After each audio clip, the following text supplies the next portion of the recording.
Philippe Boursier est professeur de sciences économiques et sociales et a été porte-parole national des Verts et cofondateur du mouvement Écologie sociale. Clémence Guimont est maîtresse de conférences en sciences politiques à l'Université Paris 1 Panthéon-Sorbonne et membre du Centre européen de sociologie et de sciences politiques, CESSP. Mardi 7 février 2023, Philippe Boursier était à la librairie Ombre Blanche autour de la parution du livre collectif qu'ils ont coordonné, Écologie, le vivant et le social, aux éditions La Découverte.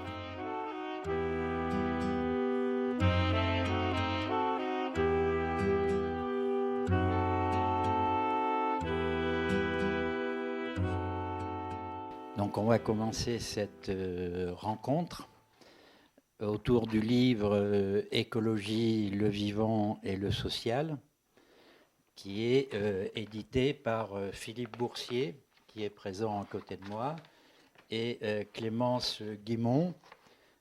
Clémence était prévue pour présenter le livre avec Philippe, mais elle n'a pas pu venir. Donc moi-même, je suis Gilles Allaire. Je suis l'auteur d'un chapitre, un petit chapitre, qui a beaucoup de contributions dans ce livre, mais je suis le seul auteur toulousain, donc je vais faire la présentation avec Philippe. Donc Philippe Boursier était professeur de sciences économiques et sociales à Rennes. Il en parlera peut-être aussi, diverses activités et engagements. Et en tout cas, il a donc coordonné ce livre. Je vais commencer par lui poser quelques questions, puis après, on fera le système inverse. C'est lui qui me posera des questions. Donc, la première, c'est évidemment comment est né ce projet collectif. Bonjour. Eh bien, ce projet très collectif, puisqu'effectivement, on est 70 à avoir travaillé ensemble sur ce gros livre, mais qu'on a souhaité vraiment le plus accessible possible. L'impulsion initiale, c'est vraiment l'intervention des alertes lancées par des scientifiques des sciences de la vie et de la Terre, finalement, quoi. C'est une chose à laquelle on n'était pas accoutumé en France, puisque le débat public occupé par les intellectuels était plutôt, par ceux qu'on appelle les intellectuels, était plutôt animé par des personnes issues de la philosophie, de formation littéraire ou issues des sciences sociales, et ce notamment depuis l'affaire Dreyfus. Et depuis quelques années, c'est un élément nouveau. On voit désormais ces savants qui interviennent dans le débat public pour alerter. Alors, leur alerte, on peut la synthétiser. Ils nous disent finalement trois choses. Ils nous disent, que il y a tout un ensemble de limites aujourd'hui biophysiques qui sont en train d'être franchies du fait des activités humaines. Alors, si on était plus précis, on devrait dire du fait principalement de certains groupes sociaux à l'intérieur de certaines sociétés. C'est pas tout le monde finalement. Ils disent ensuite que ces processus destructeurs interagissent entre eux. Par exemple, le dérèglement climatique, le réchauffement climatique a des effets sur la biodiversité et en retour, l'effondrement de la biodiversité a aussi des effets d'entraînement sur le dérèglement climatique, par exemple par le fait qu'il y a une moindre captation naturelle du dioxyde de carbone. Et puis ils disent une troisième chose qui est peut-être la plus importante et la moins entendue aujourd'hui, c'est que ces processus s'accélèrent. Il y a d'ailleurs au début du bouquin deux textes très très intéressants à mon sens, faits par des physiciens, et l'un s'appelle Le temps nous est compté, et c'est un texte de Roland Le Houcq qui explique qu'on est face à des phénomènes exponentiels, des phénomènes qui s'accélèrent, et c'est souvent en fait on n'est pas habitué finalement à appréhender des processus qui sont en voie d'accélération. Donc c'est face à cette situation d'alerte et d'urgence, on a ressenti évidemment le besoin de dire il faut faire un livre, mais qui soit un livre d'intervention, un livre qui soit fait à la fois pour mieux comprendre, un livre qui soit fait pour agir, puis un livre aussi qui soit fait pour composer des mondes nouveaux, parce qu'on a la conviction que l'écologie est aussi un mouvement qui a une vocation émancipatrice, qui ouvre de nouveaux horizons. En fait, tu viens un peu de l'indiquer, mais tu peux peut-être préciser pourquoi réunir 70 scientifiques, philosophes, journalistes et activistes dans le même ouvrage. Répétez ce que tu viens de... Alors, effectivement, il y a des contributeurs et des contributrices qui ont différentes formations et qui interviennent au titre des compétences qu'ils ont acquises, mais également aussi au titre de citoyens. Du côté des scientifiques, ce qui est assez novateur, je crois, c'est le fait qu'il y a ce dialogue qui est noué entre des gens qui sont formés aux sciences sociales, beaucoup, et des gens qui viennent plutôt des sciences dites de la nature. Donc on trouve dans ce livre des climatologues, des hydrologues, des économistes, des historiens, des politiciens, voilà, enfin, oui, alors, ensuite, oui, en plus des scientifiques, il y a aussi des activistes. Bref, des scientifiques qui habituellement n'ont pas l'habitude finalement de dialoguer ensemble. Et nous-mêmes, on n'est pas habitués à, comment dire, à appréhender ce dialogue parce que de par la division des disciplines à l'intérieur de l'école et puis à l'intérieur de l'université, cet échange entre ces disciplines est finalement assez rare. Et donc, et puis aussi, bon, c'est lié aussi à l'histoire des sciences, puisqu'en fait, les sciences sociales se sont constituées à une époque en se détachant des sciences dites de la nature. Il s'agissait, c'était le projet de Durkheim et de bien d'autres, d'expliquer le social par le social. Donc il a fallu à un moment donné que les sciences sociales acquièrent leur propre autonomie. Et ça a produit énormément de connaissances pour comprendre la société humaine, énormément d'outils compréhensifs. Mais aujourd'hui, les sciences sociales sont interpellées dans ce contexte des crises écologiques, sur le fait que qu'est-ce que les sciences sociales ont à dire sur les liens qui existent aussi entre les humains et les autres qu'humains. Les liens qui existent entre les sociétés humaines et puis le vivant qui les englobe. Justement, en quoi c'est novateur sur le plan intellectuel de penser ensemble le vivant et le social? Alors, j'y viendrai, Gilles, mais avant, je précise le reste voilà, des personnes qui interviennent dans ce livre.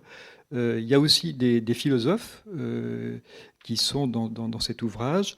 Alors, c'est des philosophes aussi qui se situent peut-être en partie dans le sillage des travaux de Philippe Descola, d'anthropologie, justement, qui attirent l'attention sur le fait que la philosophie classique a souvent méconnu aussi cette dimension des relations entre les humains et les autres qu'humains, ou les humains et les non-humains. Et donc, il s'agit aussi dans leur perspective, de remettre en cause l'anthropocentrisme, en fait, cette espèce de prétention de penser que les êtres humains seraient situés en haut d'une supposée hiérarchie du vivant. En fait. Donc, dans cet ouvrage, il y a aussi cette perspective. Puis enfin, il y a une troisième série de personnes qui interviennent. Ce sont des gens qui sont plus du côté de l'écologie en action. Alors, ça peut être des journalistes qui sont spécialisés dans l'écologie, mais qui vivent leur métier sur le mode de l'engagement. Il y a des gens, par exemple, deux journalistes de Mediapart qui s'occupent des papiers d'écologie dans ce média. Et puis il y a aussi des activistes ou des personnes qui sont des responsables d'ONG. Ce sont souvent des femmes, parce que de toute façon, on est sans doute aujourd'hui dans une situation un mouvement de féminisation de beaucoup de mouvements sociaux. Et donc des femmes et des hommes aussi parfois, mais y compris qui utilisent des compétences qui sont des formes d'expertise ou de contre-expertise pour lutter sur un plan écologique. Je vais donner des exemples, ça sera plus clair, quoi. Bon, je pense ici à Marine Calmet, qui est avocate et qui bataille devant les tribunaux et qui bataille aussi pour faire reconnaître des droits de la nature. Je pense aussi à Lucie Pinson, qui anime une ONG qui est spécialisée sur la question de la lutte contre le financement, notamment des activités fossiles. Donc, elle a créé une ONG qui va voir les banques et qui leur dit si vous financez tel projet écocide, eh bien, on va déclencher une campagne d'opinion. Alors, les campagnes de boycott, les entreprises n'en ont pas beaucoup peur, parce que généralement, ça marche que modérément. Par contre, elles craignent le coût réputationnel. Elles craignent que leur image soit abîmée. Je pense à une troisième exemple de personne qui est dans l'ouvrage, c'est Fatima Ouassa, que vous devez sans doute connaître, qui, elle, a vraiment à cœur de de dire que l'écologie peut-être la plus légitime aujourd'hui est finalement assez éloignée des quartiers populaires. Et donc il faut œuvrer pour qu'une écologie populaire s'auto-organise dans les quartiers. Elle y associe d'ailleurs une dimension très nettement décoloniale. Et donc c'est novateur sur le plan intellectuel de revenir à la fois, disons, ces deux aspects, le vivant et le social. Oui, je pose la question, en quoi c'est novateur sur le plan intellectuel de réunir le vivant et le social dans une même perspective, une même analyse? Alors, c'est novateur sur deux plans. Le premier plan, c'est le fait de traiter des thématiques qui sont habituellement dissociées. Donc, dans le livre, il y a beaucoup de questions, évidemment, d'écoféminisme, de racisme environnemental, bon, toute une série comme ça des droits de la nature. Beaucoup de thèmes qui ne sont pas toujours travaillés ensemble. Sur le racisme environnemental, prenons un exemple. Il y a un texte là, de William Hacker, qui est juriste, lui, de formation, et qui a fait une enquête vraiment très, très, très, très stimulante sur les aires d'accueil mal nommées qui sont réservées aux gens dits du voyage. Donc, on va les appeler les voyageurs. Donc, il a fait une enquête, un recensement voilà, de tout ce qui existe en France. Et le constat est accablant, c'est que toutes ces aires d'accueil, en fait, sont extrêmement polluées ou situées dans des endroits où l'environnement est très dégradé. Donc la conclusion qu'il en tire, c'est que là, on a un exemple de ce qu'est le racisme environnemental, à savoir qu'un groupe social, qui est ethnicisé, qui en tout cas qui a une identité qui lui a été assignée, eh bien, est l'objet en fait de discrimination proprement écologique.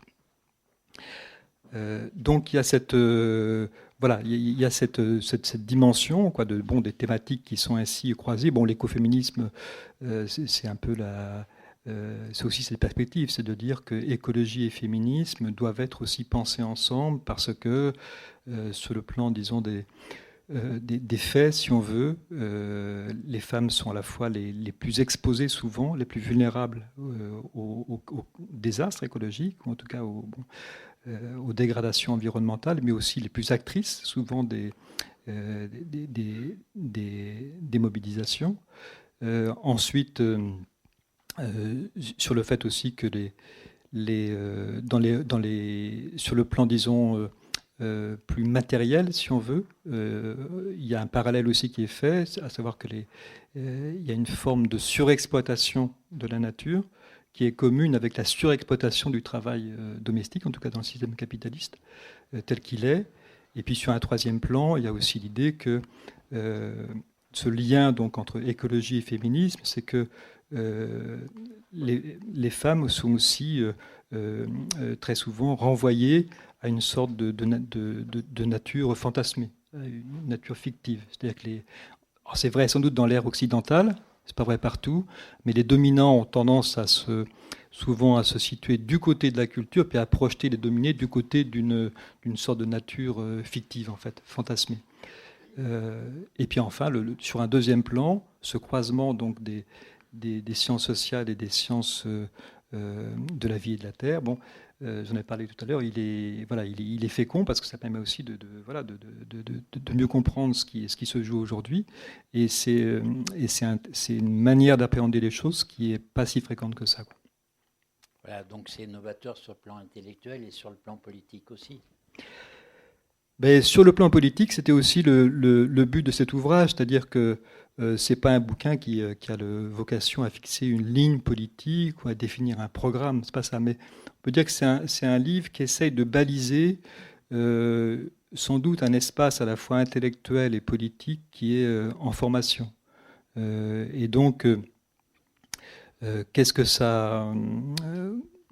comment dire, qu'est-ce que ça apporte sur le plan politique? Eh bien, le premier rapport, me semble-t-il, c'est le fait que ça met au centre, finalement, de l'approche écologique la question des rapports de domination. C'est qu'il n'y a pas une un seul problème écologique qui ne soit pas enchevêtré avec des rapports de domination. On pourrait multiplier les exemples. Bon, j'ai évoqué la question du climat.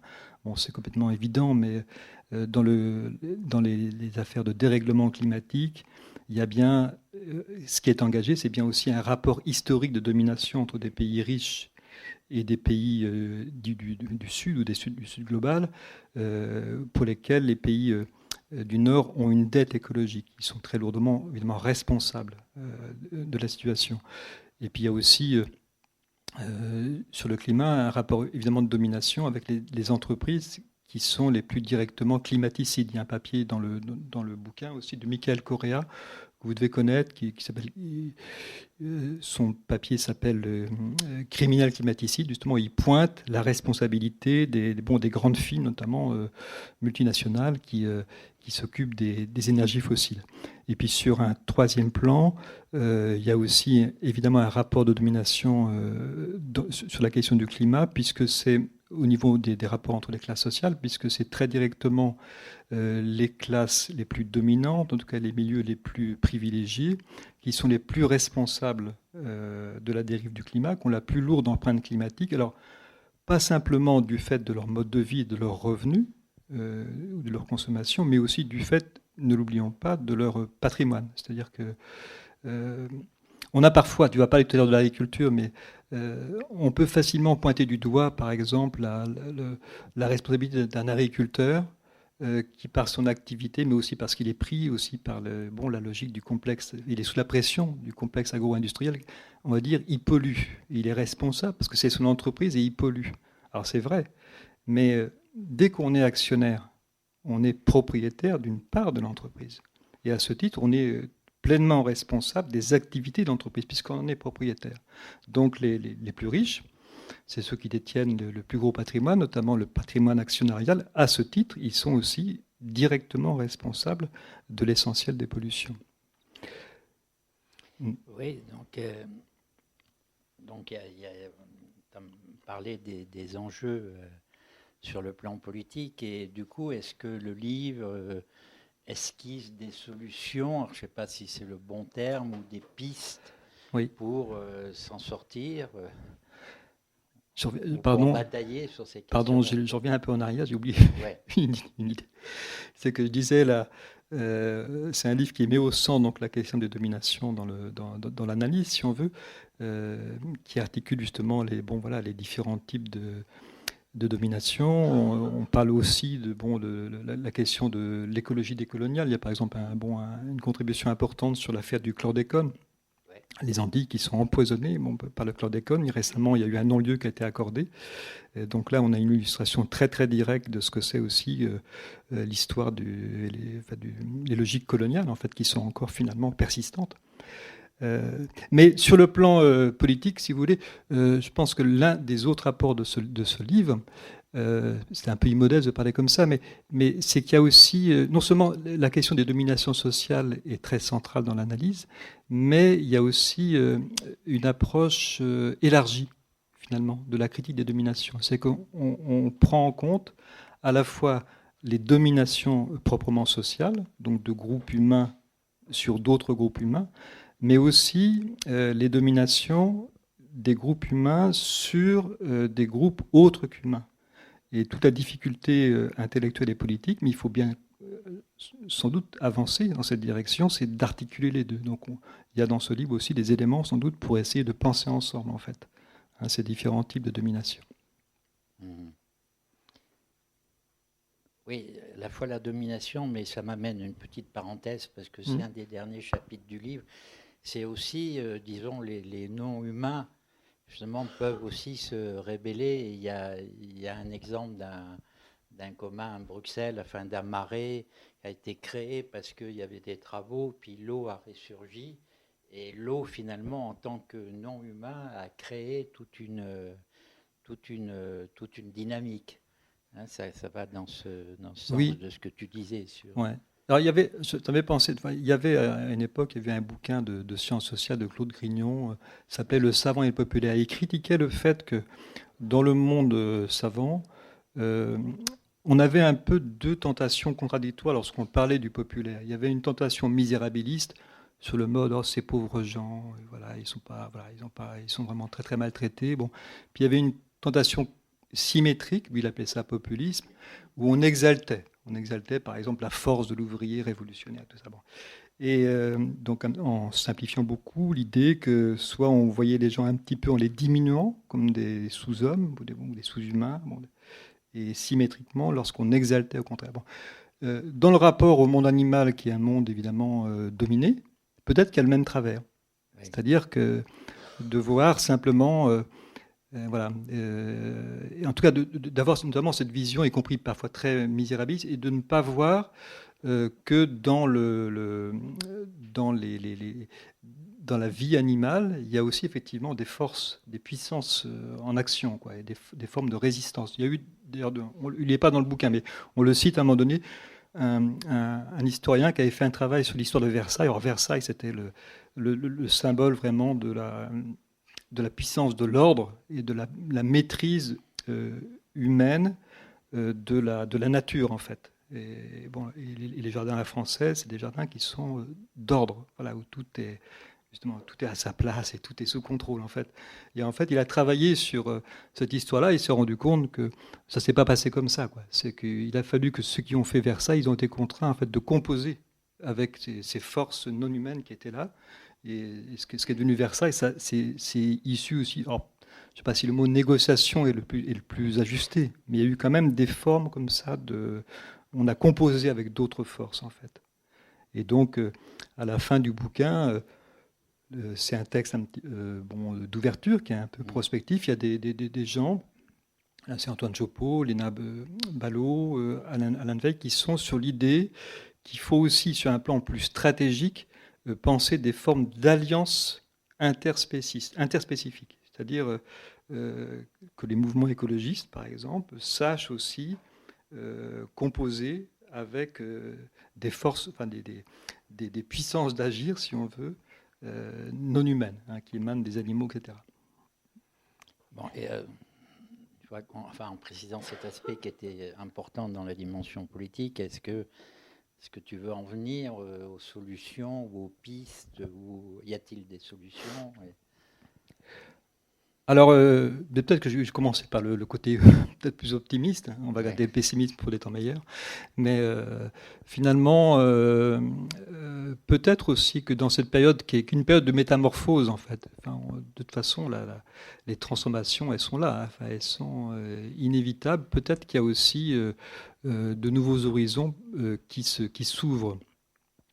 Et donc, parmi les choses qui semblent justement peut-être porteuse d'espoir, si on veut, c'est le fait que il y a sans doute des alliances nouvelles qui peuvent se composer sur les questions d'écologie. C'est déjà en route. L'ASA de Notre-Dame des Landes, la réussite de cette mobilisation, ça a été le fait qu'il y a eu des alliances entre des gens issus de mondes assez divers, finalement. Des naturalistes, des militants autonomes, des croissants ou libertaires, le syndicalisme paysan, voilà, différents mondes qui ont composé ensemble des forces.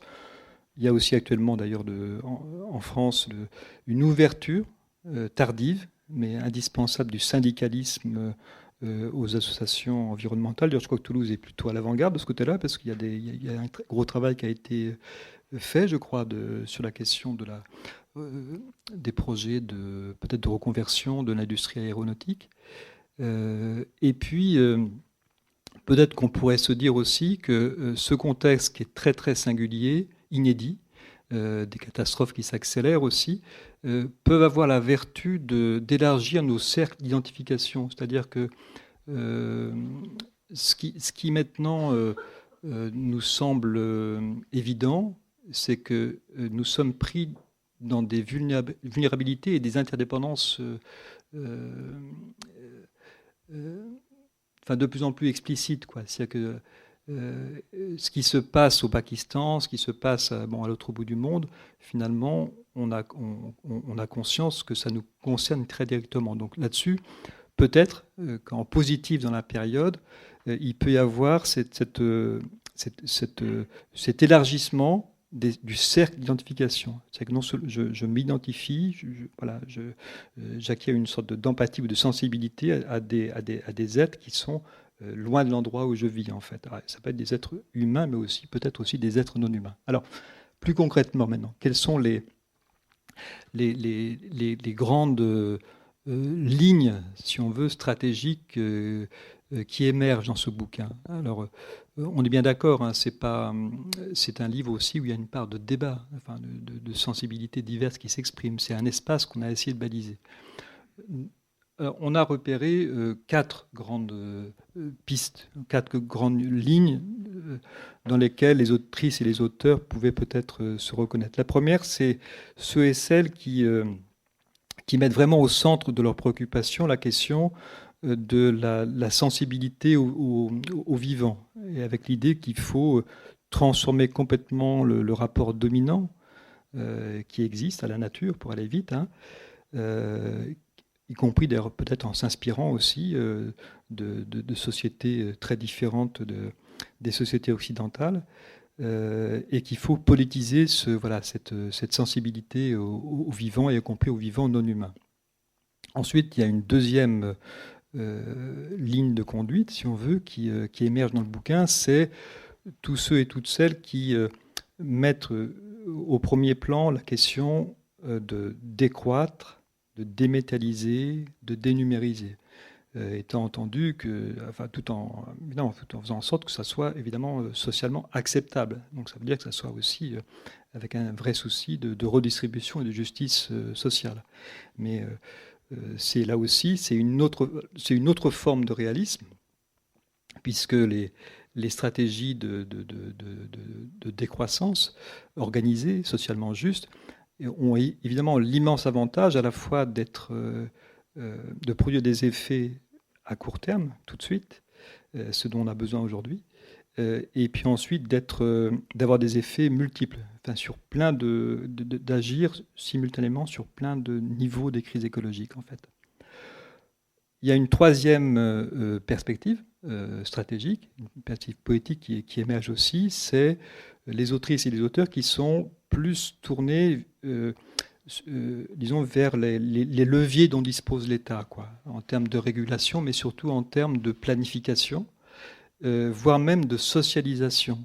Parce que une politique écologique, ça suppose aussi sans doute de revoir la question de la propriété, et donc d'aller vers des formes de propriété sans doute plus collectives. Enfin, il y a une quatrième stratégie qui émerge dans une partie des textes. C'est l'idée, cette fois-ci, de formes d'auto-organisation, donc en dehors de l'État. J'ai cité tout à l'heure l'exemple de la ZAD, de Notre-Dame-des-Landes, mais on voit tous qu'aujourd'hui, il y a bien une forme de soulèvement d'une partie notamment des jeunesses aujourd'hui. Et donc, beaucoup de mouvements qui, constatant en fait l'inaction des États, voire même parfois pire, enfin, c'est parfois pire que l'inaction, c'est aussi le fait que certaines politiques publiques, en tout cas, peuvent accroître les processus dévastateurs, eh bien, préconisent la désobéissance civile, ou préconisent même parfois des formes de sabotage. Hein, c'est quelque chose qu'on voit qui se répand, les sabotages, dans les bassines, évidemment, récemment en France, les stations aussi, l'ancienne station qui voulaient utiliser des canons à neige, récemment aussi chez le cimentier Lafarge à Marseille, bref, un peu partout en France, vous avez maintenant ces groupes qui passent à l'action directe contre les biens, hein, c'est pas l'action directe contre les personnes. Alors, dans conclusion de l'ouvrage, nous on dit que c'est pas ces différents types de stratégies ne s'opposent pas nécessairement. Elles sont pas nécessairement ces différentes façons d'agir, mais peut-être qu'on peut penser au contraire qu'il y a des formes de complémentarité. J'ai pas répondu. Peut-être que j'ai été trop long. Je pense que tu as répondu. On peut inverser les rôles. Oui, si tu veux. Bon, dans le débat, peut-être, si vous voulez, on pointera les thèmes plus précis des des propositions qui sont faites, parce qu'il y a plein de préconisations. Je prends mes notes.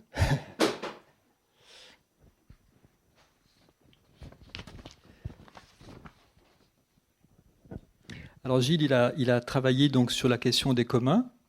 Et donc il y a plusieurs textes, plusieurs contributions dans l'ouvrage qui traitent de cette question. Et donc dans ton approche, tu insistes sur le fait que c'est un terme qui est polysémique, qui a plusieurs sens, notamment à la fois comme certains vont le traiter comme une perspective politique et d'autres simplement comme l'idée qu'il y a des ressources qui sont partagées en fait. Mais je crois que c'est la question prolonge bien là, les derniers points où on en était sur les aspects politiques. Effectivement, il y a, par exemple, si je prends l'eau, c'est un bien commun parce qu'il est vital pour tous. Mais si vous considérez l'eau dans son ensemble sur la planète, en fait, c'est ingérable au niveau global. Donc c'est un peu derrière, c'est un peu ça, si vous voulez, les problèmes qui se posent pour les communs. Et il y a un des chapitres du livre au début qui justement pose la question, le commun est-il commun ? Et il pose la question que la nature est-elle un bien commun à toute l'humanité ou n'est-elle pas plutôt le lieu d'un conflit d'appropriation entre les différentes classes sociales ? Je pense que ça, tu l'as développé un petit peu. Et donc si on néglige cette dimension sociale, c'est ce que dit ce chapitre, mais c'est ce que dit le livre un peu plus généralement, c'est dépolitiser la question de l'écologie. Alors autour des communs, si le terme est devenu si utilisé en France, c'est un peu en suivant les travaux d'Elinor Ostrom qui a eu le prix Nobel en 2009 et qui met en lumière justement à travers différentes enquêtes, différents ensembles de ressources partagées qui sont à la fois assez classiques, des ressources naturelles, forêts, cours d'eau, pêcherie, mais aussi les différents domaines du savoir et de ressources immatérielles comme les logiciels ou les labels qualité. Un label, c'est quelque chose qu'on partage. Et si les gens se comportent de façon opportuniste, je donnerai des exemples tout à l'heure par rapport à ces labels, la valeur s'en décroît. Donc en fait, ce qu'on appelle commun, c'est à la fois les ressources partagées, mais aussi les règles. Il y a une constitution d'un ensemble de règles qui font tenir ces ressources. Et souvent, des fois, on voit Ostrom en disant qu'elle a mis en évidence une troisième voie entre l'État et le marché, si vous voulez, qui est la voie d'une organisation collective, à condition qu'il y ait des règles et en voyant bien que ça ne marche pas toujours. En fait, à mon avis, elle a plus amplement montré qu'il y a les trois dimensions. C'est-à-dire que le marché, les économistes, pourquoi les communs que sa troisième voie, c'est un peu en opposition à l'économie la plus classique qui considère qu'il y a deux façons de gérer les ressources communes, qui sont soit l'État, soit le marché en privatisant les ressources. Donc par rapport à cette idéologie, si vous voulez, économique, elle a mis en évidence la possibilité de ressources partagées, gérées en commun. Mais elle montre surtout la complexité de la société, parce que le marché, il a besoin de communs pour fonctionner. Je parlais des labels tout à l'heure, c'est un exemple. Mais l'État aussi, finalement, quand on met en place des politiques, au bout du bout, pour les mettre en œuvre, il y a souvent une dimension collective. Donc,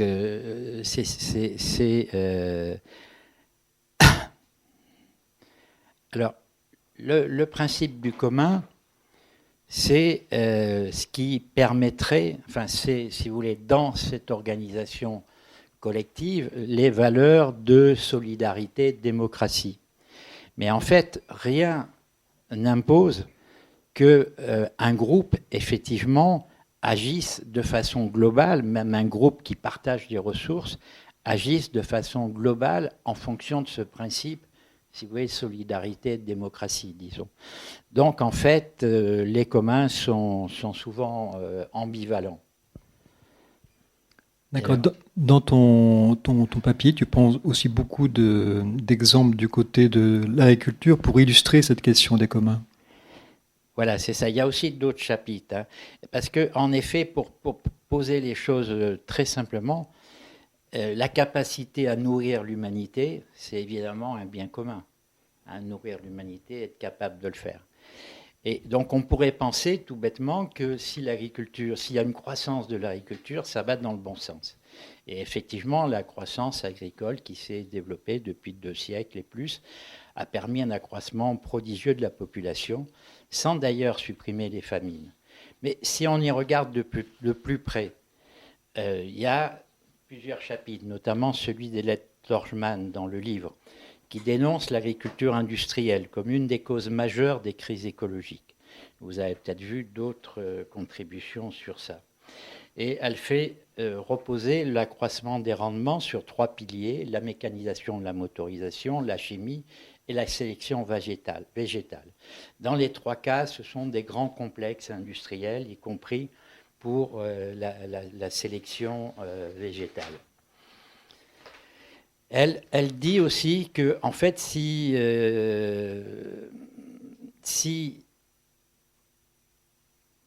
il y a malgré tout, d'une certaine façon, si on y regarde, la majeure partie de l'alimentation, elle reste, bon, ça dépend comment on regarde les choses, mais on peut dire qu'une grande partie de l'alimentation reste fournie par la petite agriculture. Et de son côté, il y a un autre chapitre de Marc Dufumier qui fait les mêmes constats sur les méfaits de l'agriculture industrielle, hein, qui est à la fois destructrice de l'écologie, mais aussi destructrice sur le plan social. Et ce qui est intéressant dans le chapitre de Marc, c'est qu'il souligne que les causes de la faim et de la malnutrition aujourd'hui n'ont rien à voir avec l'insuffisance de vivre. Les causes de la faim, si vous voulez, c'est les inégalités, c'est la corruption, c'est les guerres et la spéculation. On le voit aujourd'hui très bien. En 2022, on n'a jamais tant produit de céréales dans le monde. Mais simplement à cause de l'agression de la Russie sur l'Ukraine, les spéculations qu'il y a pu y avoir derrière, on a les prix qui se sont envolés. Et ça n'a rien à voir avec une question réelle de pénurie.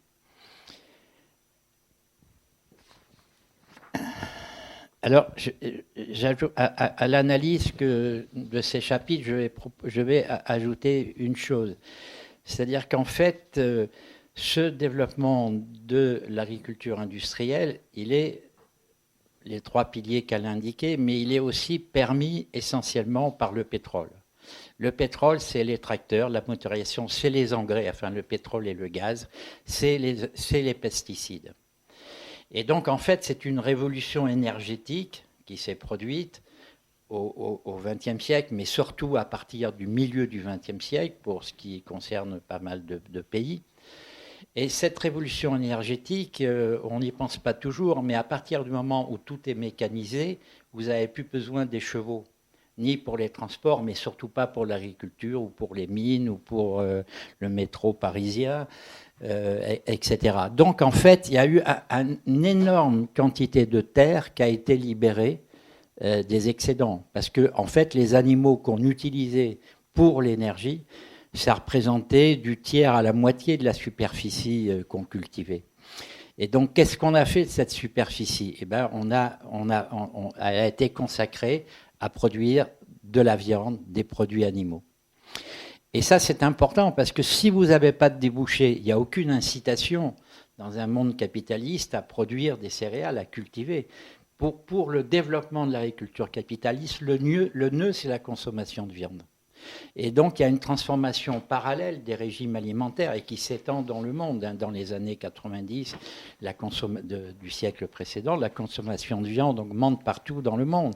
Et aujourd'hui, dès qu'un pays se développe, la consommation de viande ou de produits animaux se développe.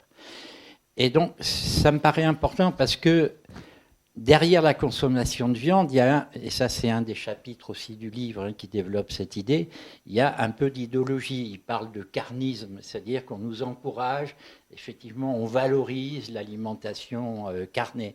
Mais il n'y a pas que la dimension écologique, idéologique. C'est-à-dire que le complexe de production de viande, il est au cœur du développement du capitalisme dans l'agriculture. Et ça montre quand même que c'est peut-être pas très facile de remuer tout ça. La deuxième remarque que je voudrais faire, c'est que justement, il y a une petite différence entre les semences végétales qui sont produites par des grosses, vraiment des très grosses industries, entreprises, et puis les races animales, en tout cas les races bovines.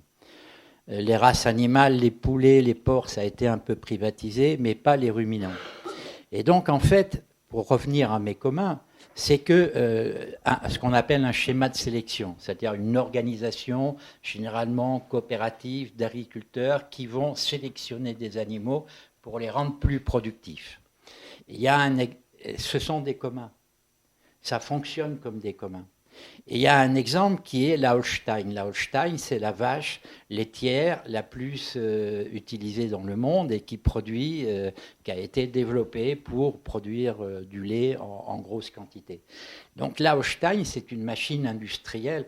C'est pas privatisé parce qu'en fait, ça ne veut pas dire qu'il n'y a pas de privatisation, mais les boîtes de plus en plus privatisent en fait les conseils qu'ils donnent aux agriculteurs, des formules.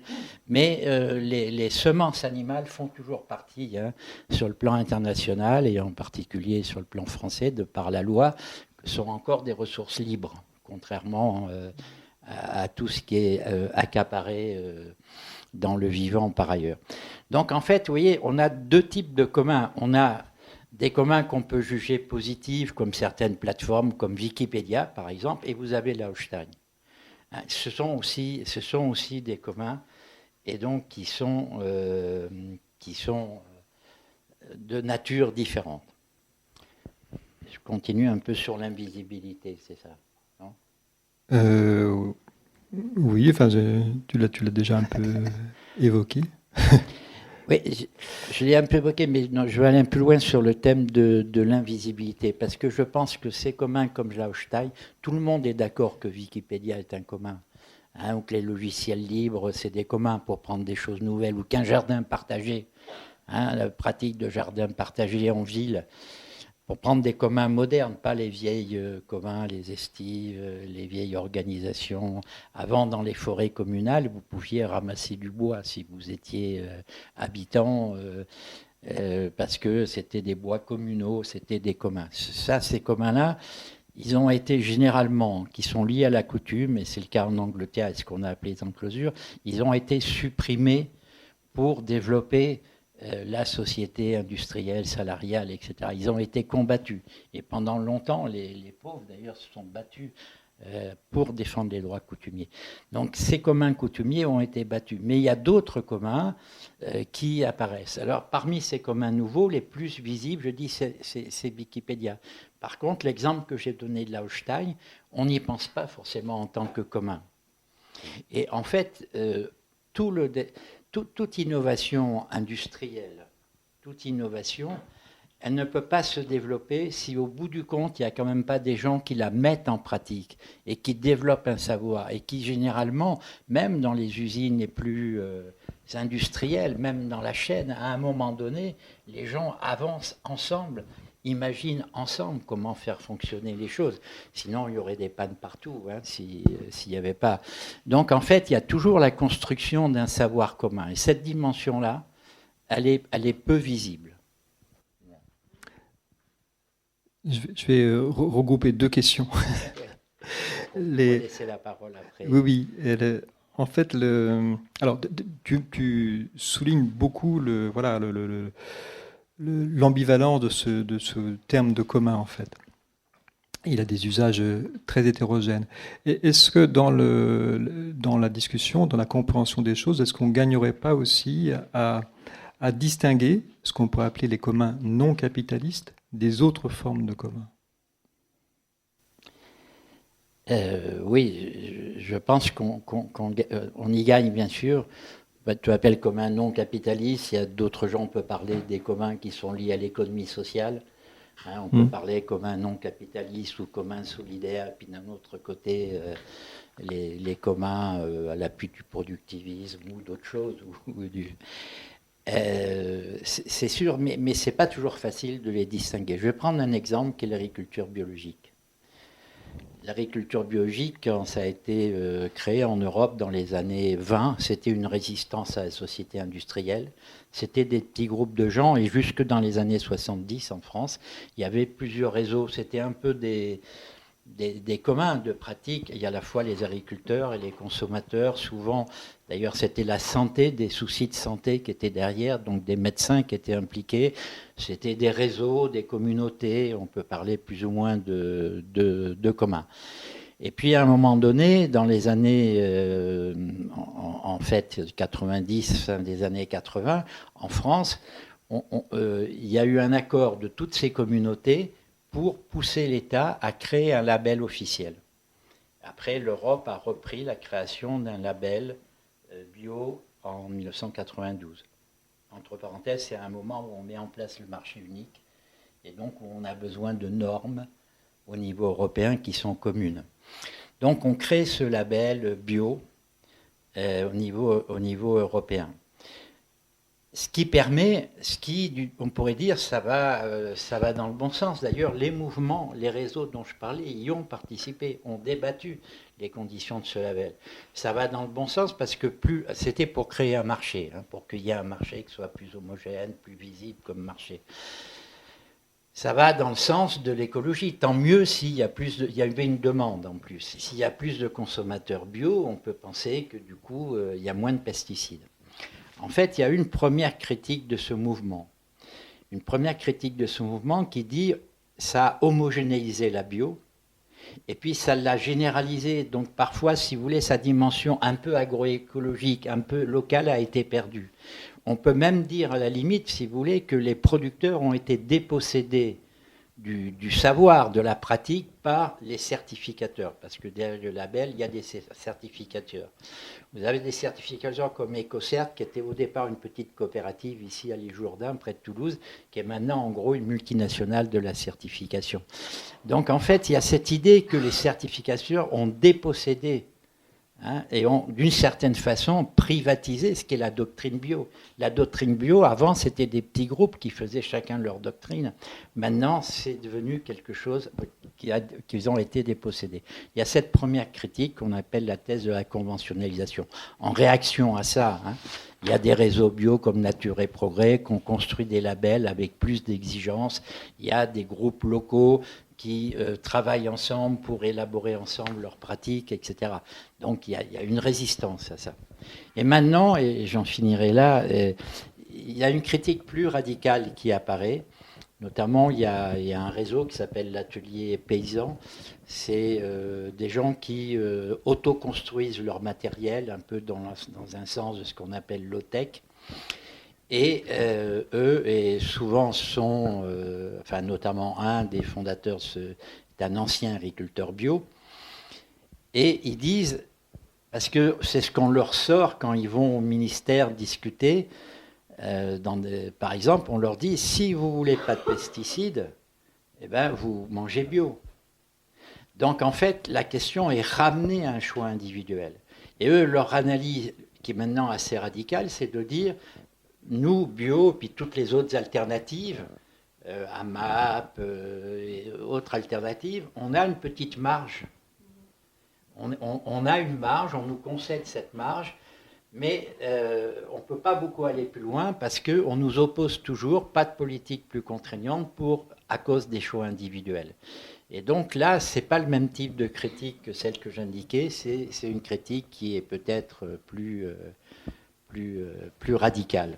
Et donc si je prends cet exemple de la bio, certes on peut maintenir, je vous ai dit, il y a des résistances à cette évolution, on peut maintenir une dimension profondément écologique, voire solidaire, parce que la bio c'est pas forcément cher dans tous les cas, on peut conserver cette dimension, mais c'est un combat de chaque jour.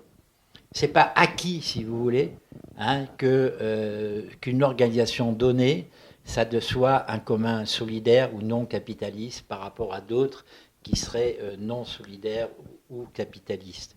C'est maintenir cette dimension-là, c'est un combat qui doit être renouvelé, je pense. Je pense que ça répond. On peut laisser la parole à... Alors, je crois, j'ai pas regardé. Non, bon, on complétera peut-être dans l'échange plutôt. On a un peu de temps, ouais. Parce que, peut-être un mot sur l'atelier paysan, puisque j'ai rencontré l'un des animateurs il n'y a pas longtemps. Bon, lui, son analyse, c'est quelqu'un qui a de la bouteille militante, en fait. Hein. Il fait un peu le bilan de son action depuis des dizaines d'années, militante, et il se dit, on n'a pas gagné, quoi. C'est-à-dire que on a une niche, c'est vrai, mais par contre, on n'a pas gagné de terrain par rapport à ce qu'il appelle le complexe agro-industriel. Alors, le complexe agro-industriel, pour lui, c'est un système d'interaction entre des intérêts très très puissants, des coopératives paysannes devenues des grosses entreprises capitalistes, des firmes de la chimie, des secteurs du syndicalisme majoritaire, dominant, et des secteurs de l'État. Il y a d'ailleurs une série sur Arte qui est passée il y a quelque temps, Jeu d'influence, je trouve, qui restitue beaucoup de choses sur ce que c'est que ce complexe agro-industriel, et qui permet aussi de comprendre que l'action publique, elle est nécessaire, hein, mais elle est compliquée, parce que ce qu'on appelle l'État, c'est un champ de force. Et dans chaque secteur de l'État, chaque domaine, il y a des groupes d'intérêts qui sont extrêmement influents. C'est-à-dire que la politique agricole en France ne se fait pas sans négociation avec ce complexe agro-industriel. La politique des transports ne se fait pas sans négociation avec les lobbies routiers et autoroutiers. La politique de l'énergie ne se fait pas sans négociation avec les lobbies nucléaires. Et donc, tout projet de transformation écologique et sociale par les politiques publiques est nécessaire, mais il doit vraiment prendre en considération que il ne suffit pas d'une nouvelle majorité parlementaire, il faut aussi construire des rapports de force au sein de chaque secteur, finalement. Dans le cas de l'agriculture, par exemple, c'est vrai que l'une des stratégies, ça serait de se dire qu'il faut absolument dissocier la petite paysannerie des intérêts dominants qui parfois la manipulent. Bon, on a été trop bavard, pardon. Une question. Vous mentionnez donc le besoin de négocier, en tout cas dans la réalité d'aujourd'hui, avec les lobbies en place, qui soient finalement de tous bords. Dans des pays autres que la France où des écologistes auraient pris le pouvoir, peut-être par vos collègues au Parlement européen ou par d'autres réseaux, est-ce que justement il y a un retour d'expérience sur... Et concrètement, qu'est-ce qu'on fait comment ça s'est passé justement de réfléchir au rapport de force avec ces lobbies-là dans l'élaboration d'une politique écologique? Non, mais il y a des retours d'expérience, il y en a y compris en France sur le plan local, parce qu'il y a sur le plan des collectivités locales, il se passe plein de choses. Il y a aussi, là aussi, des lobbies locaux qui interviennent, qui font pression sur les politiques publiques. Mais il y a aussi des marges de manœuvre qui existent au sein de l'État. Simplement, l'idée, c'est que pour pouvoir imprimer des politiques publiques différentes, en fait, une autre orientation, il faut non seulement des majorités parlementaires, ça c'est évident, mais il faut aussi sans doute des appuis très très forts dans la société. Par exemple, il y a quelque chose qui n'est pas, qui est assez peu questionné finalement, c'est le rôle du syndicalisme sur le plan de l'écologie. Il y a même une partie, à mon avis, du mouvement écolo qui longtemps a pensé que les syndicats de salariés, c'était un peu du côté de la production, voire du productivisme, et donc c'était souvent perçu comme plutôt des adversaires que des alliés. Alors, on aurait au contraire tout intérêt à faire en sorte qu'il y ait de larges convergences qui se tissent entre les écologistes et le syndicalisme. Du reste, dans l'histoire du syndicalisme, il y a des traditions écologistes, c'est-à-dire qu'il y a eu plein de luttes historiquement du mouvement syndical, ne serait-ce que sur la question de la santé au travail. C'est qu'au XIXe siècle, voilà, la CGT révolutionnaire de l'époque disait qu'il fallait vraiment interdire un ensemble de produits industriels qui ruinait la santé des gens, quoi. Ensuite, on est passé à une logique d'indemnisation. Mais initialement, on était sur une logique d'interdiction. Et puis ensuite, très très tôt, le syndicalisme a posé aussi la question de quel type de production pour quel type de besoin. Et très concrètement, moi je ne crois pas qu'on pourra organiser la révolution écologique, si on veut, de la production sans l'avis des personnes concernées au travail. C'est qu'il faut aussi l'appui des salariés. Alors évidemment, ça se passera dans la discussion, parfois dans la tension, mais il faut que ces tensions soient créatrices, soient productives, si on veut. Mais il y a déjà des avancées en ce sens, hein, y compris à la CGT, à Solidaire, dans beaucoup de syndicats. Maintenant, cette question se pose, la question de l'intervention du monde du travail sur le type de production. Et donc, voilà, parmi les coalitions nouvelles qu'il faut sans doute aujourd'hui envisager, il faut certainement penser des formes d'alliance entre ceux qui ont à cœur de protéger le vivant et ceux qui ont à cœur d'étendre les protections sociales. La question la bataille des retraites l'illustre d'ailleurs, hein, parce que dans les retraites, il y a aussi plein de dimensions écologiques. Hein. La contre-réforme qui est en cours, c'est aussi l'allongement du temps de travail, donc on est dans une logique productiviste. C'est aussi place nette qui est faite à des logiques financières qui sont très lourdement responsables aussi de beaucoup de destruction écologique.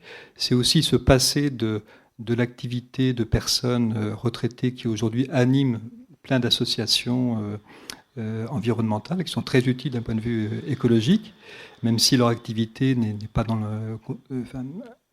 comptabilisée dans le PIB.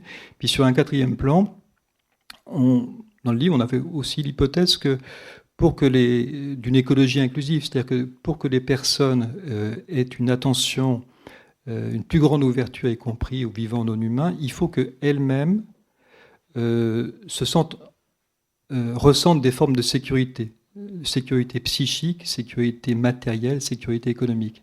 Donc on développe cette idée aussi dans l'ouvrage, à savoir que il faut lier, autant que faire se peut, les protections sociales et les protections écologiques.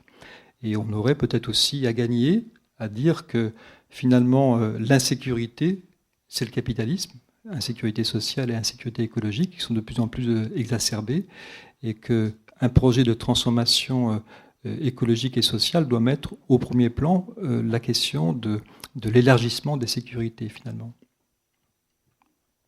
Je n'ai pas répondu peut-être complètement à votre question assez précisément, mais votre question est compliquée. Hein.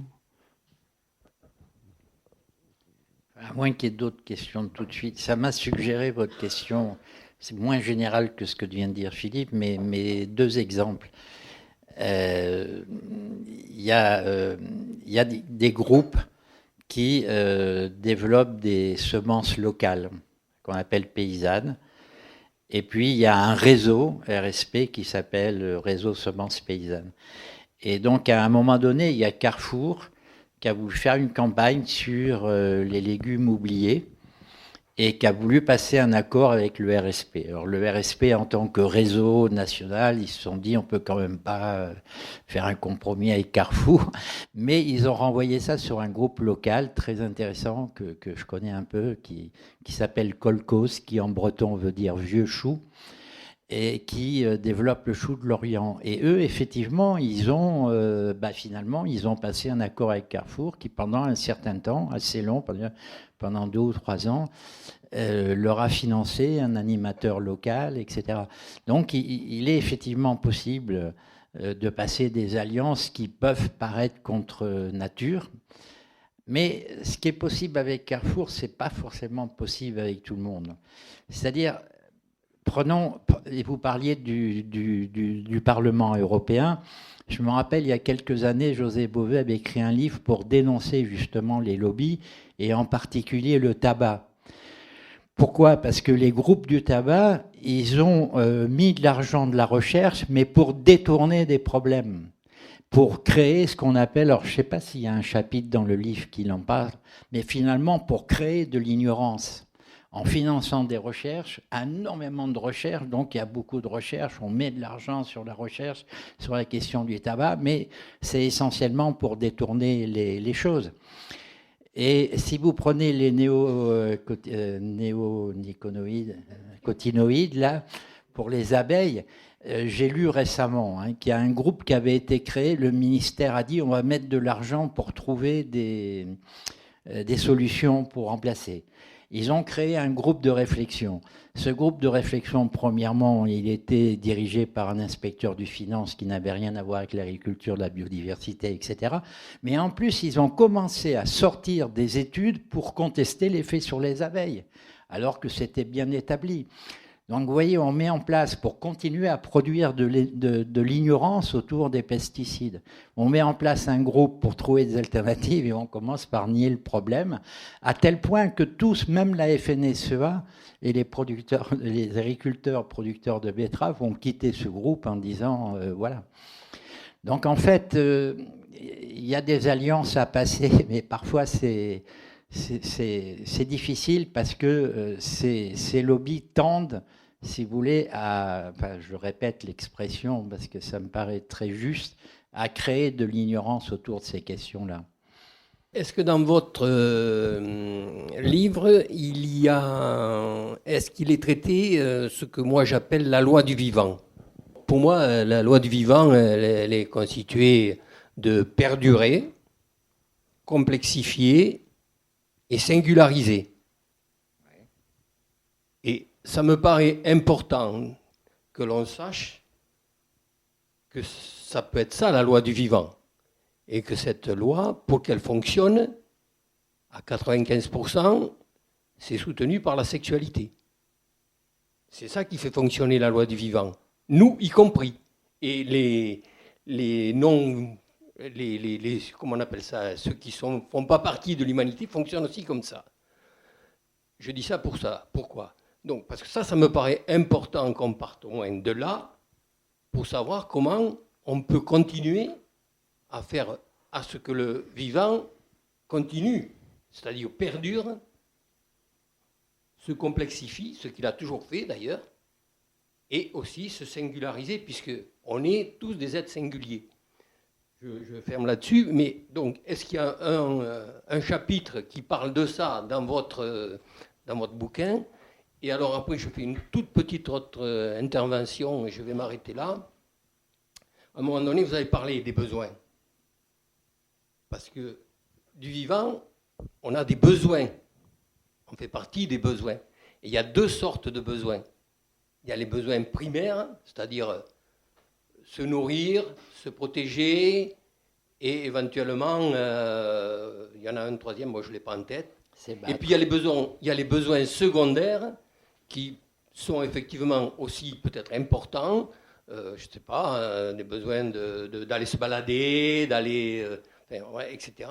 Et je pense que si on ne pose pas au départ la nécessité de déterminer ces besoins et de les rendre, disponibles à tout le monde dans le cadre justement de la non-destruction du vivant, je ne vois pas comment on pourrait changer ça. Juste sur ce que vous avez dit, à la fin, ça me fait penser un peu à Georges Bataille. C'est effectivement important, je ne sais pas si c'est des besoins secondaires, ils sont aussi assez importants, de pouvoir contempler des paysages, jouir de la tranquillité, etc., etc. Dans ce sens-là. Et justement, un des problèmes de l'évolution actuelle, et qui n'est pas complètement étranger aux crises écologiques, c'est que ce temps, il nous est capturé. C'est un peu comme... Moi, ça me fait penser à l'histoire de la viande que j'expliquais tout à l'heure. C'est assez la même chose. C'est que le développement du capitalisme numérique, des plateformes, etc., c'est pour exploiter tout cet excédent de temps, de plaisir, à nous enfermer devant les écrans, mais pas seulement, la tête, à tel point qu'effectivement, on n'a plus accès à ces besoins qui sont aussi fondamentaux que d'avoir des calories, quoi. Parce que nourrir, c'est effectivement des calories, mais ça doit être aussi un enchantement. Oui, tu t'as dit l'essentiel, mais c'est des questions qui sont pas abordées par un chapitre, mais qui sont plutôt transversales, ce que vous avez évoqué. Avec bon, les besoins sont toujours aussi socialement construits, donc il y a aussi la question de comment on organise aussi des formes de dispositifs démocratiques qui permettent de définir quels sont les besoins qu'on veut satisfaire. Donc il y a des papiers en ce sens, beaucoup, sur la question de la sobriété, par exemple. Et puis, il y a aussi des choses aussi sur la question un chapitre de Philippe Biwix là, sur la question des techniques, en fait, l'usage aussi de la haute-tech. Il y a aussi un lien avec le type de besoin qu'on veut satisfaire. Oui, tout à fait.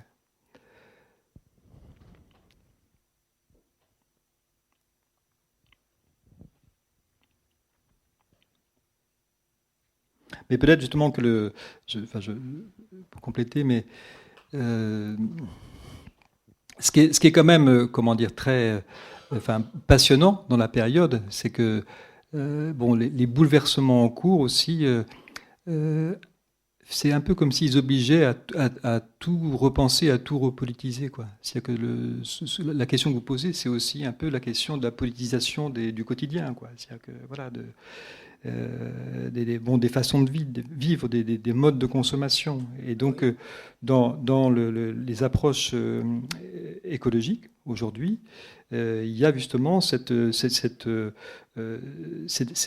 dimension très passionnante de multidimensionnel. C'est-à-dire que les mouvements, aujourd'hui, les nouveaux mouvements écolos, ils s'attachent à la fois à transformer les pratiques, et en essayant aussi de mettre en cohérence finalement des modes de vie et puis des aspirations. Il s'attache à transformer des imaginaires, c'est ce que tu disais aussi Gilles, voilà, essayer aussi de s'extraire de l'entreprise, de l'emprise des entreprises qui veulent assigner les gens à des consommateurs. Et puis aussi, il pense aussi des transformations plus générales, si on veut, des façons de produire et puis aussi des façons d'organiser la société, quoi.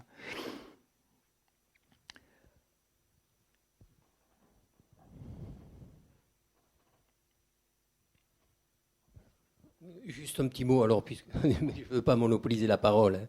Au travers des besoins, il y a l'envie. Et il y a deux sortes d'envie qu'on devrait aussi peut-être préciser. C'est-à-dire qu'il y a l'envie qui est celle qui est du besoin de manger, tout simplement. Et là aussi, il faut savoir réguler. Et puis, il y a les envies qui nous sont proposées par la publicité, par la société de consommation. Il y a une envie positive qui est celle qui nous ferait grandir et qui est celle de respect du vivant. Et il y a celle qui nous fait détruire le vivant, l'envie de surconsommer, l'envie de développer tout un tas de systèmes qui sont à l'opposé du vivant, qui ne le respectent pas. Donc, moi, je crois qu'il faut aussi poser ce thème-là, le thème des envies et de qu'est-ce qu'on fait avec nos envies. Quelles sont nos envies, comment on les choisit, comment on développe nos envies, quelles envies on choisit.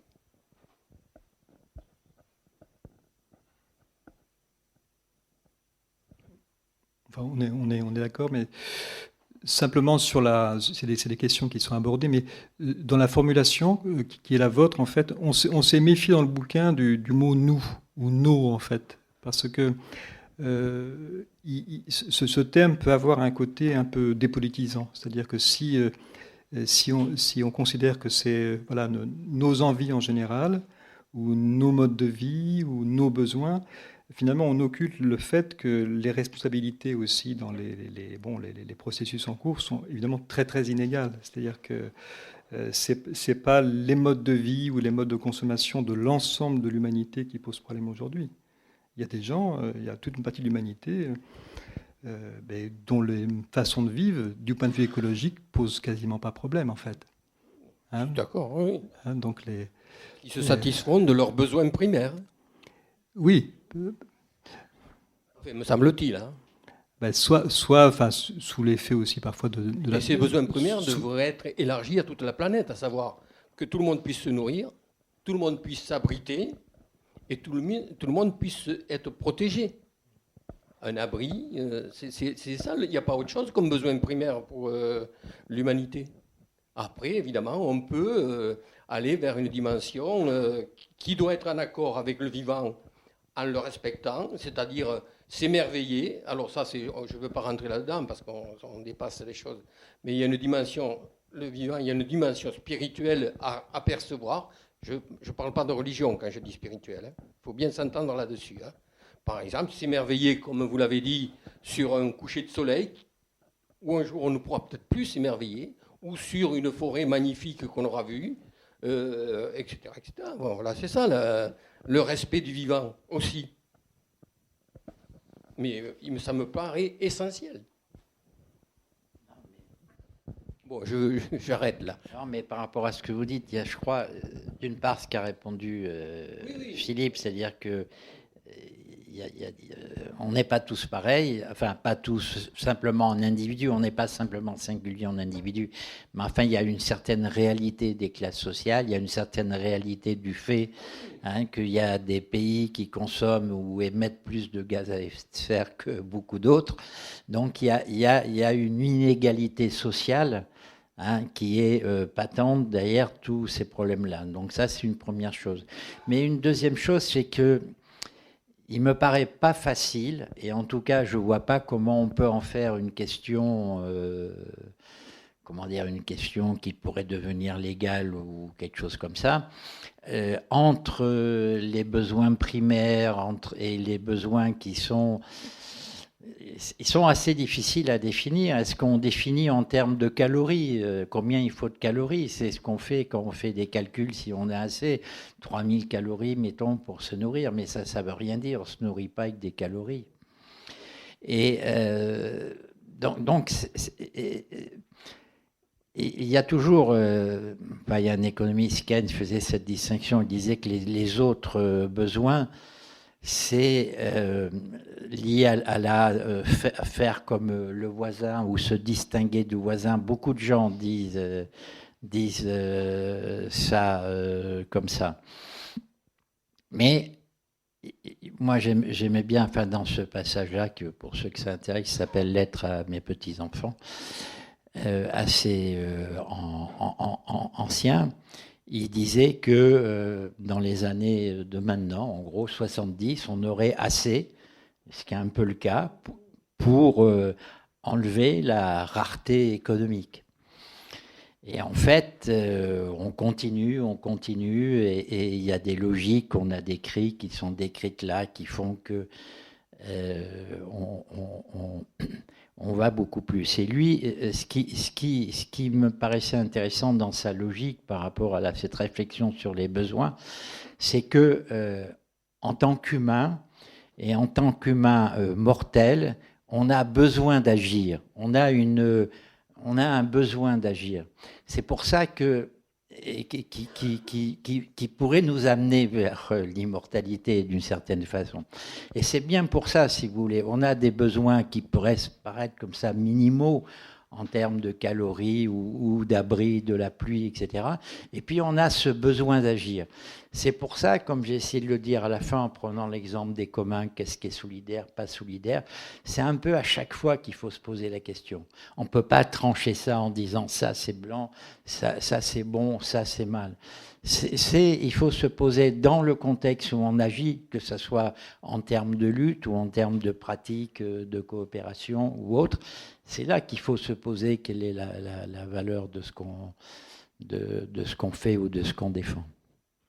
Enfin, je sais pas, c'est peut-être Non, oui, mais une réflexion en appui à ce que vous dites. La question que je posais, en fin de compte, c'est les questions de l'origine. Si on veut comprendre et si on veut partir de quelque chose et avancer, il faut d'abord aller à l'origine. Et pour moi, l'origine du vivant, c'est ce que j'ai dit, et c'est par rapport à ces 3 dimensions qu'il me semblerait bon de réfléchir globalement.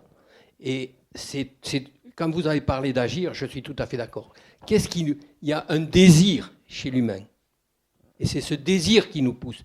Ce n'est pas le désir forcément un petit désir du quotidien. Oui, mais c'est un désir pour moi fondamental. Celui qui est inscrit dans le vivant lui-même pour pouvoir justement, c'est lui qui au départ a fait qu'on a le désir de perdurer, on a le désir de vivre. Je dis bien perdurer. C'est le vivant qui veut perdurer. Hein, et qui, pour ça, il s'est complexifié.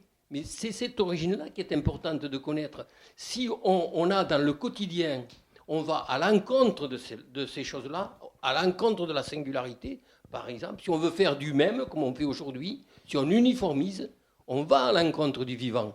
C'est pour ça qu'il y a la biodiversité et la diversité importante. J'arrête. Il y a une question, oui, on va avoir une dernière ou d'autres questions si vous voulez. Après, Philippe va conclure.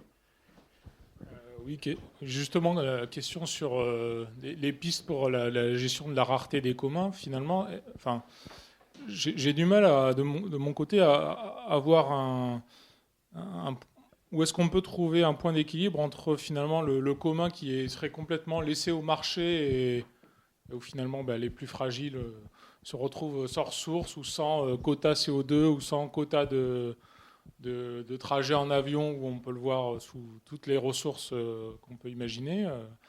Et de l'autre côté, la ressource complètement gérée par l'État, est-ce qu'elle ne tire pas presque une société de surveillance pour s'assurer qu'effectivement on n'ait pas de dépassement de ce quota individuel de ce qu'on veut, d'eau, de trajet de tel ou tel type. Voilà. C'est ce genre de questions, moi je ne l'ai pas entendu dans le débat de la présidentielle, par exemple. Je ne sais pas si en interne au Vert, ça... Voilà. Qu'est-ce que ces questions-là vous évoquez? Voilà. Oui, enfin, je pense que c'est des questions assez compliquées parce que il y a aujourd'hui un courant en fait qui dit qu'il faudrait constitutionnaliser une partie des impératifs écologiques en fait. Et alors évidemment, l'idée par là même, c'est que ces impératifs auraient une force juridique particulière. Mais la critique qui en est faite, c'est que est-ce que ce genre de dispositif n'aurait pas pour effet aussi peut-être d'entraîner une sorte de glissement un petit peu plus autoritaire de l'État et le risque aussi que ce type de mesures serait aussi pas nécessairement bien comprise, en tout cas par les personnes qui seraient les plus affectées. Et donc dans le bouquin, en fait, on essaye d'ouvrir peut-être une autre perspective qui serait au contraire celle d'une plus grande démocratisation de la démocratie, en fait.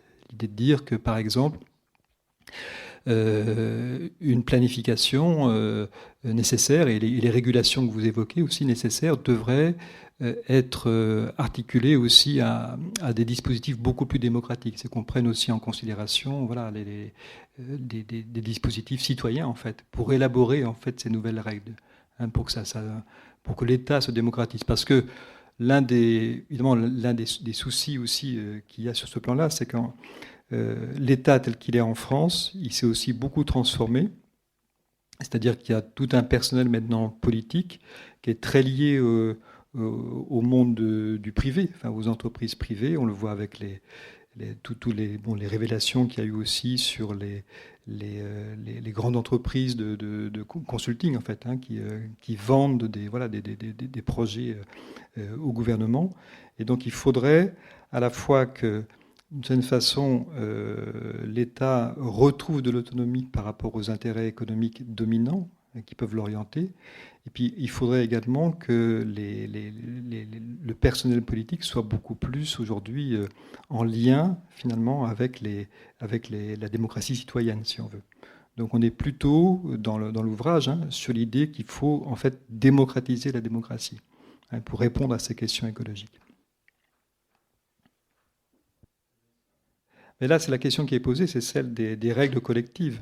Parce que pour trouver des issues, il faut aussi qu'il y ait une action publique et qu'il y ait de nouvelles règles qui s'imposent, qui se diffusent.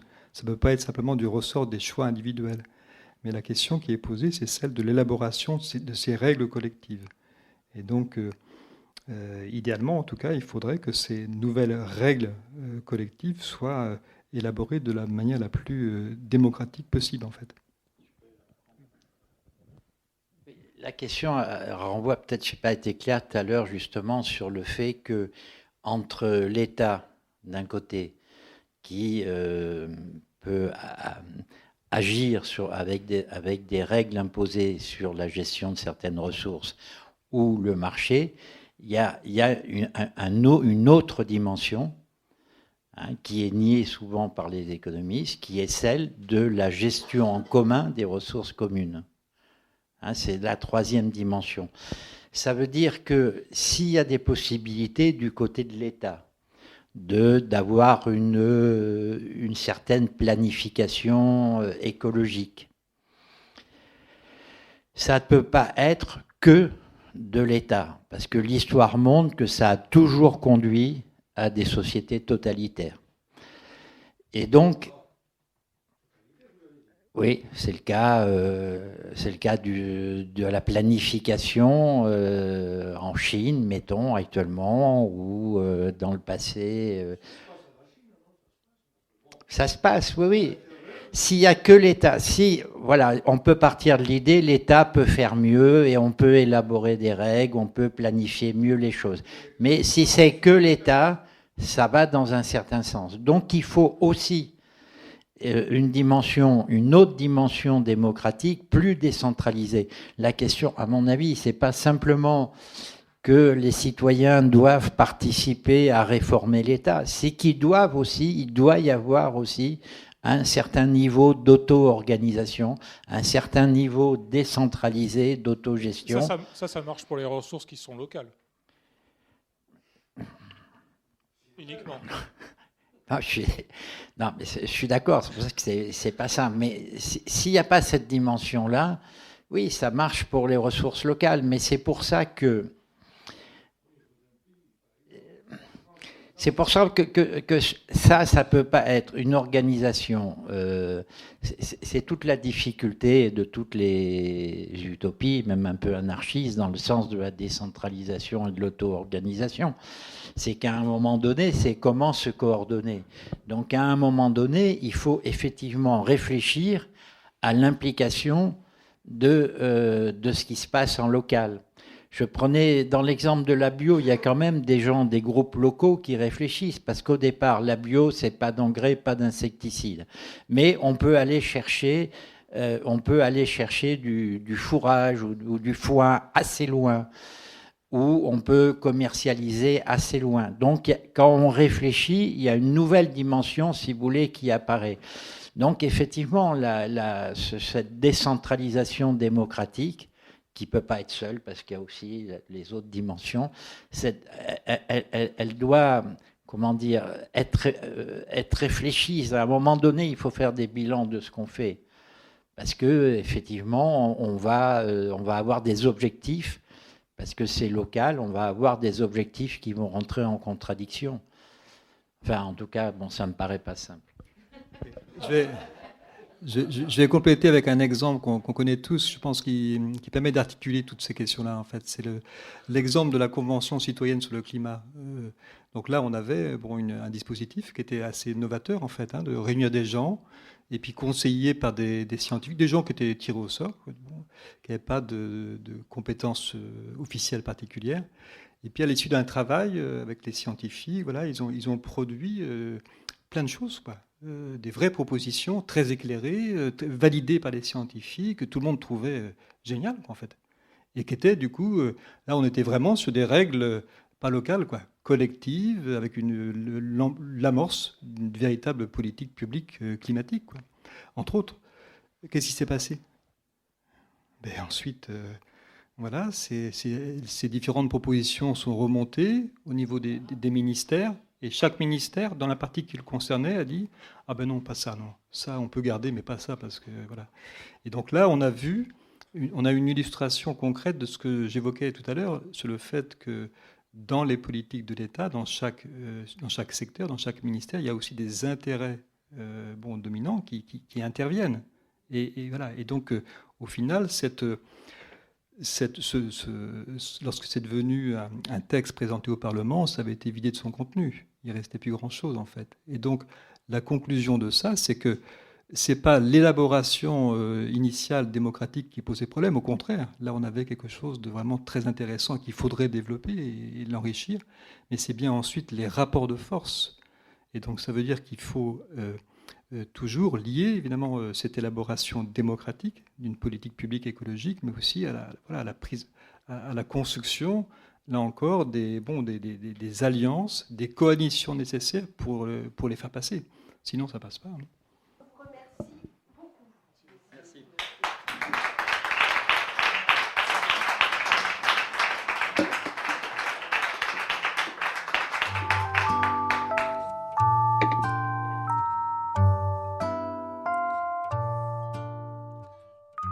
Il s'agissait de Philippe Boursier, coordonnateur avec Clémence Guimont de l'ouvrage collectif Écologie, le vivant et le social, édition La Découverte, lors de sa venue à la librairie Ombre Blanche le 7 février 2023. Réalisation et mise en onde, Radio.